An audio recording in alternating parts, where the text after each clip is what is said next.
can't feel safe in your own home, where can we feel safe? When you think about your house, you think about safety.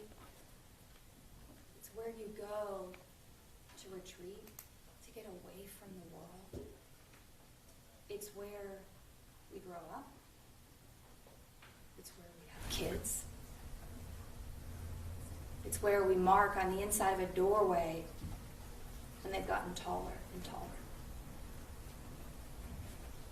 It's where we make memories. That's why it's so sacred. That's why it's so important.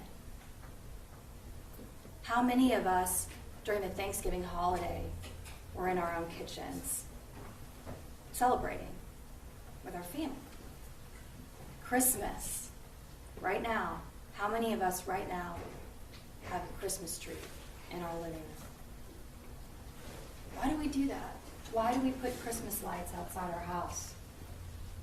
Why do we decorate our homes? Because they're ours, right? Because they're so important. And today,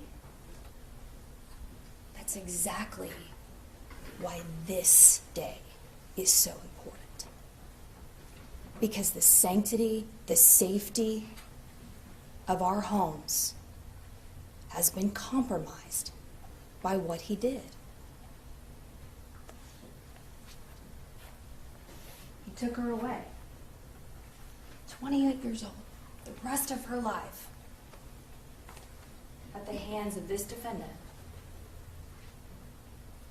The Fort Worth Police Department has good officers.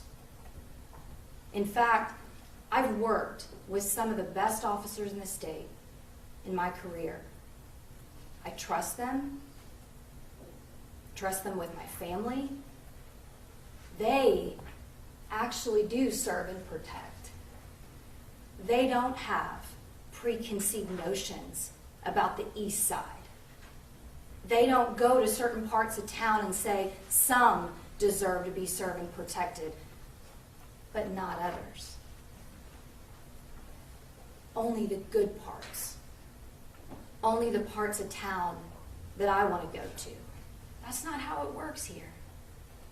Because our community is all of us. And it was her too. And despite what he thought, when he went over to that house, it wasn't a dope deal gone bad, or robbery, or a shooting, high crime area. This is a 28-year-old woman that was a daughter, a sister, an aunt, studying to be a doctor, taking care of her nephew. Yolanda, her mom, was a good person. Zion was a good person. James Smith still lives on the East Side. He's a good person. His family are good people. When you put on that badge and you put on that uniform, you say you're going to serve and protect us all. That means her too. And the Fort Worth Police Department, those officers that do serve and protect us and don't have those preconceived notions, that did a thorough investigation in this case, are ashamed that they ever called somebody like him a brother in blue. Because it means something when you put on a badge. It means you don't go to a house with a preconceived notion because you want to have that kind of power. Haven't we all met an officer that just likes being an officer a little too much? I've been pulled over by those guys before. Power hungry, tunnel vision. It's a little scary to me. Those people that we don't... object to that being outside the record and an expression of the prosecutor's personal opinion, which is absolutely irrelevant to this jury. Sustained. Stay within the record. Ask you to instruct the jury to disregard the last comments of counsel. The jury will disregard the last argument. And throughout the course of their entire investigation, what did the Fort Worth Police Department determine? They talked to all of these witnesses. They looked at all of the evidence in this case. What you guys got over the last 2 weeks, that's what they had. Forensic interview from Zion, witness interviews, they talked to folks, the autopsy report, the photographs, the body camera video, frame by frame by frame, just like what we watched. They went through all of that, and they determined it's murder. They issued an arrest warrant, and a district judge signed saying, this is murder. The question in this case has never been, is it murder? The question that they raised this week was, is it self-defense? Is it self-defense? And what's really important about the court's charge is this is the law that applies. We do not view it based on what he says and only what he says. A person doesn't get to harm another, get up on the stand and say, well, I was doing it in fear of my life. And we just let them go. We just take their word for it. Imagine that scenario. Imagine what would happen if that were the law. Then not one single person would ever be held responsible and accountable for what they do if they can just say it is, so it is. That's not the way that it works. What the law is, and what you guys have in front of you, is that it has to be a reasonable belief and immediately necessary. And so how do we define what's reasonable, right? That's also in your court charge. It's a belief that would be held by an ordinary and prudent person. All of you guys, with what he did out there, was that reasonable? Was that immediately necessary? And here's one very important part, and I can tell you right now, when they get up and talk, they don't want you to focus on this. This is the law. This is what we're charged. This is what we're bound by. Unlawful deadly force.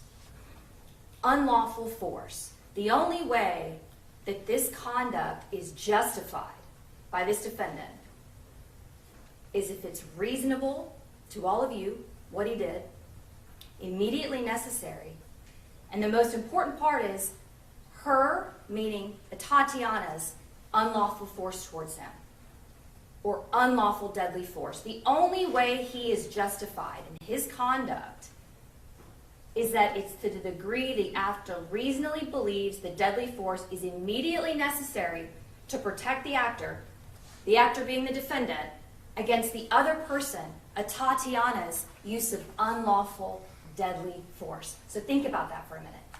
What has been unlawful about what Atatiana did? We have not seen one shred of evidence that anything that Atatiana did was unlawful. In fact, we heard quite the opposite. You can be in your own home, owning a weapon, owning a gun, and you can protect yourself in your home. That's one of the most fundamental rights. That's the reason we all feel so safe. Atatiana Jefferson didn't commit any criminal act by walking up to the window with her gun, thinking someone was outside. It's what many of us would do if we were in our house in the middle of the night, in the back bedroom, and we hear somebody outside. That's what you would expect us to do, to try to protect ourselves, and in this case, Zion as well. So there's not been any evidence to support anything that she did was unlawful. And you got to have that. That's what the law says. And if you think about it, it makes sense in this case because she was in her own home. If we can't feel safe there, where in the world are we going to feel safe? This defendant, when he put on this uniform, he has a tremendous amount of power, right? A tremendous amount of power.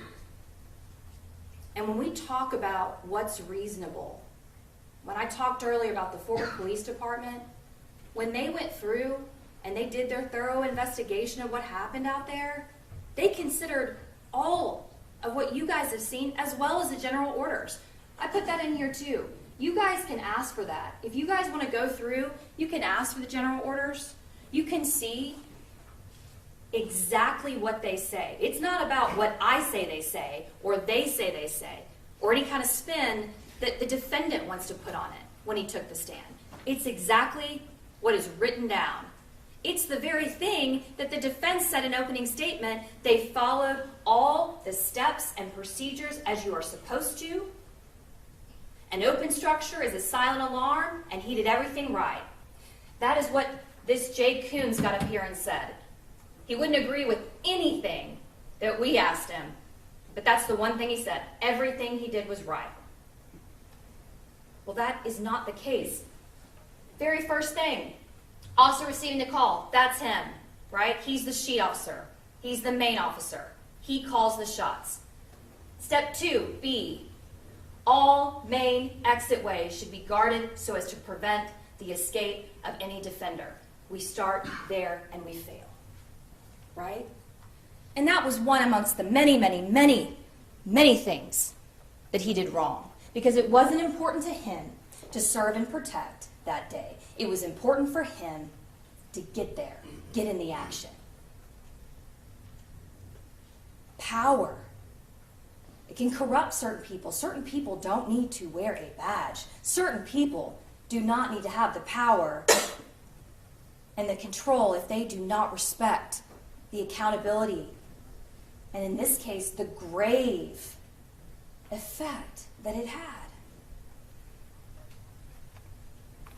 Now, you guys have the ability today, over 3.5 years, we've waited. They've waited. They've waited for this day. Everybody in this room, and all the rooms outside of this room, and everybody in this community has waited for today. Because today, you say you can't create the danger and then claim self-defense. We want to feel safe in our own home. Today, you guys' decision in this case, finding him guilty, says, I'm holding you responsible. I'm holding you accountable. I'm following the law. And with the power you all have today, which is more power today to change lives, to hold people accountable than most people have in a lifetime. The power you guys have today is to hold him responsible. It's to tell them that it all wasn't in vain. It's to say that she matters. They matter. Eastside matters. We protect everyone. And the law agrees. Everything in this case, all of the evidence in this case, is demanding a guilty verdict. That is exactly what we are asking for from all of you today. We know what he does with power. What are you guys going to do with it? You find him guilty.